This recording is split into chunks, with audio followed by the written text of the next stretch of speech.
Well, let's go ahead and we'll get into the upcoming season, Dark Avengers. It started January 7th, 2025. That was yesterday.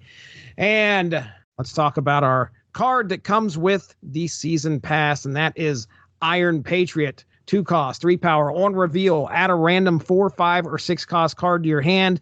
And if you're winning here after next turn, give it -4 cost. I really don't know why I haven't got the season pass yet, because that sounds awesome. I'm not doing the season pass this time. Not anything against the card, just taking a break on that. My friend that I told you slapped me around with Doom 2099, I think he had Iron Patriot in that same deck. The animation alone is awesome. It's one of the best. I'm not talking about the animated variants where it's moving in the card, but just like when the power goes off, it's pretty freaking cool.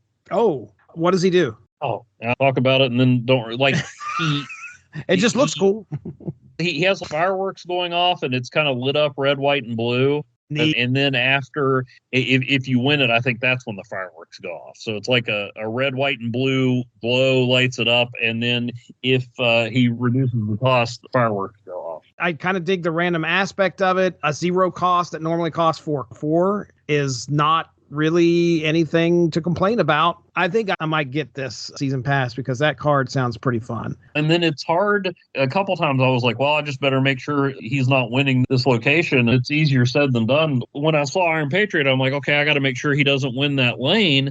I know what I'll do. I'll play Juggernaut, so I'll have the lead, and he can't play anybody there, but he played Juggernaut first and knocked Final away. I don't always focus on details. I didn't always track down exactly what card he played, but like you said, if you get a 0, 1, or 2 cost for a 4, 5, or 6, that's usually going to be pretty good. Mm-hmm. Yeah. And then your other note here. Works great with the next card if you were ready for a segue.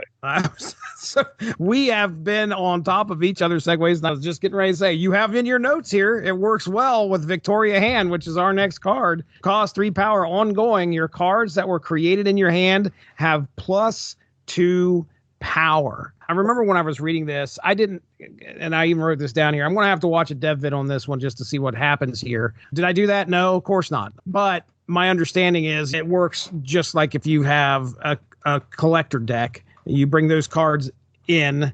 That just means that they add a card to your hand. Olsen, Agent 13. I want to get her in a Collectosaur deck for sure. Yeah.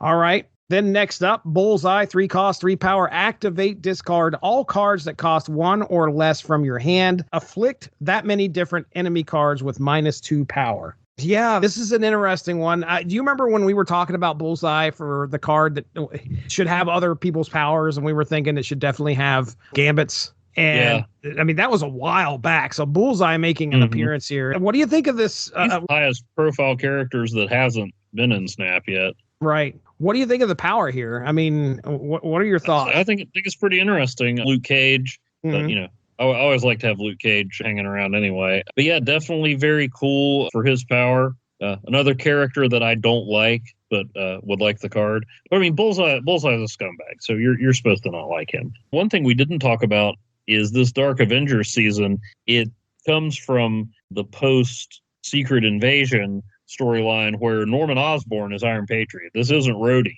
He made his own Avengers, and he had Bullseye dressed up as Hawkeye, Daken as Wolverine, and the Scorpion as Venom as Spider-Man. I'll talk about some of the others that are in there as we get to them, but I should mention that. I think this is pretty cool. I just thought of this. On my notes, I put a very creative yes to everything you said.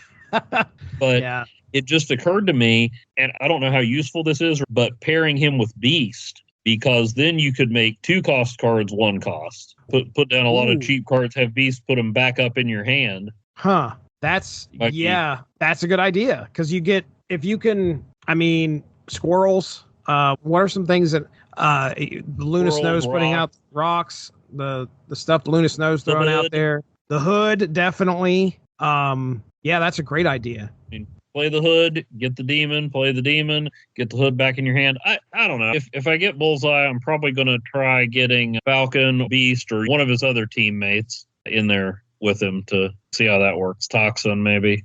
I think this is the card I'm going to try for. I like what you can do here. I think it could be a pretty big impact on the game. My notes were Luke Cage. If you're facing Luke Cage, it's going to be a problem.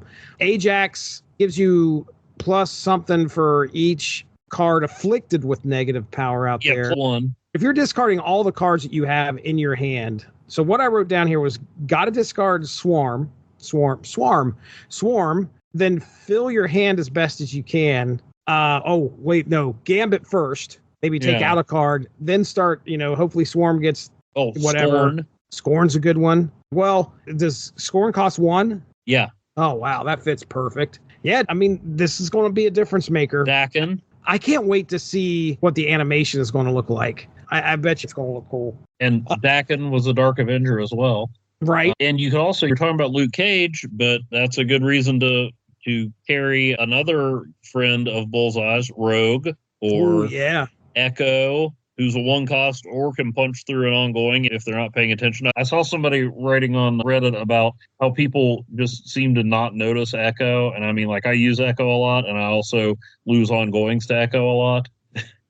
Or Red Guardian. And a lot of these that I've come up with are 3 costs, which, as is Bullseye, so, pair them with Silver Surfer, just like in Fist of the Moon Knight, number 287. Fist of the Moon Knight. Oh, that's great. Yeah. Oh, wait, Moon Knight, Fist of Khonshu. Okay, I'm getting there. It is. All right. I knew there was a Moon Knight and a fist. All right. So Bullseye. Yeah, I've got my eye on Bullseye for sure. Then next up, Moonstone, 4 cost, 6 power, ongoing, has the ongoing effects of your 1, 2, and 3 cost cards here. Holy I mean, I want this card too. I want this one. Yeah, she was dressed as Ms. Marvel for the Dark Avengers. Oh, was she? Okay. Yeah. I have a Cerebro deck. I counted up. There might be some cards that I don't have, but I have 32 1, 2, and 3 cost cards that have ongoing abilities. So yeah, but is your Cerebro deck a C6? Okay, fair enough. But hold on, there's a way. That's Valkyrie. Valkyrie drops and you turn Moonstone into a 4/3 and then boom. That's why Cerebro 3 is such a great, I think, as far as all the Cerebros out there, Cerebro 3 has the most options for things. You can get plus it's just like when Valkyrie used Cerebro in Defenders number 132. I was just reading that yesterday. I couldn't believe it. They must have been doing the same thing. Now, I put in here she's going to be useful for about 3 turns. Zabu could make it 4, and Magic could make it 5. And Spectrum is also the other one I had in here because she's going to boost up all those guys ongoing. So I like Moonstone. I love the concept of one card absorbing everybody's ongoing. I think that's really cool. Mm-hmm. So what are your thoughts on Moonstone? Looks like a fun card. And then if you use Mystique and Rogue, she can copy some stuff that you wouldn't normally be able to. Right. I like it. Then we have the God of War, correct? Ares? Yep. 4 cost, 6 power on reveal. Compare the power of the top 3 cards of both decks. If your total is higher, plus 6 power. So this thing has the option of going to a 12 power at the on reveal. He's going to be a beast against a weenie deck. I don't know how much you're going to run into that, but the other thought I had was try to mill the deck and lay out Odin on turn 6. So you could possibly get a 4/18 if it worked the first time. Wong may be really helpful as well. So, if Maximus gets those cards into their hand, takes them out of the deck. Yeah, that's a good idea. Just another card that might go along with them. But what are your thoughts on Ares? The only thing I really thought of was maybe Howard, so you could get a little preview of what you got coming up. Maybe put it in a surfer deck where you're already assured to have a few cards in there. My deck, so I don't have surfer, so my deck that I always find a way to work somebody into would be Savage Sword of Shulkanot. That deck's pretty full now, but I could see him going in there. I'm kind of excited. I think as far as some of the biggest, most wanted cards of a season, so far this season has impressed me. It's one of the top tier seasons where I'm like, okay, that card looks really useful. Some cards you're just going into it and you're like, I don't know. But these, it seems like I have more cards that I want to get a hold of than I could care not to. I was hopping onto Snap because I wanted to double check and make sure nothing's changed. But when I was doing this document, they only had one location set up. Do you know, did they add another one? Maybe they figured after last season, they're like, we can drop it back to one location a month now. I don't even know if they have the new season on the news, like in Snap itself. Usually you can go in there, look at this. Oh, the new season's dropped, and you can take a look. I'm checking Snap Zone. That's where I think I pulled this from. Asgard Besieged. That's all I see. Okay. All right. Well, yeah. They may just be figuring, okay, we can dial back the locations even more now. I mean, we do have quite a few. I know you always like a new one, but yeah, there's ones I see consistently, and I feel like there's a bunch of new ones that were added that just aren't, they have not really been showing up in the games I've been playing. So personally, I think you could retire a couple that have been around since a little, not to say retire, but they could dial back the percentage. There you go. Yeah. So, all right. Well, Asgard Besieged. After turn 3, add the destroyer to the winning side. This is a bit of a big location, though. So maybe it's worth 2. That might be the thing. After turn 3, add the destroyer to the winning side. I don't think I want to do much legioning. That's kind of not on the board for me, especially if it's after turn 3. I think, Jesse, if you get Project Pegasus on turn 1, yep, and then this on turn 2, you can. I could. No, you'd have to get this on turn 1, then Project Pegasus on turn 2, and then you have 3 destroyers. Destroyers, but wouldn't it end up being 1 at the end of it anyway? 1 or 2, yeah. 1 or 2. So, all right, well, when the location hits, Shang-Chi is going to be in everybody's deck. That's Shang-Chi in armor. That's probably what you're going to see. But yeah, I mean, that's or kind of just destroy decks. True, or destroy decks. I wonder, there's probably not going to be, I don't know what else you could do with this. I mean, you basically get a 16, well, he's 16, right? Like a 416 usually. Or no, he's a 616. 616.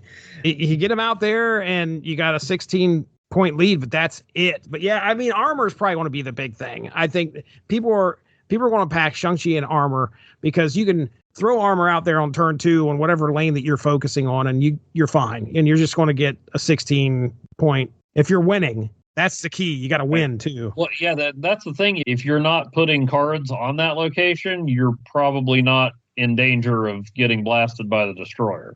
Does that mean? But yeah, you could let your opponent do it, knowing you have Shang-Chi ready to take him down. But remember, they changed it. Destroyer does not destroy the cards at his on location. That lane. That's right. Wow. This is going to be it's going to be fun to watch how people use this in their strategy. Did you have any other thoughts on Asgard Besieged? This was the storyline that spelled the end for the Dark Avengers and Norman Osborn being in charge. Oh, was it really? So, yeah, the Siege of Asgard was the finale of that when Norman decided to go to war with Asgard. Any other notes or anything here before we get on out of here? No, I think that'll take care of it for now.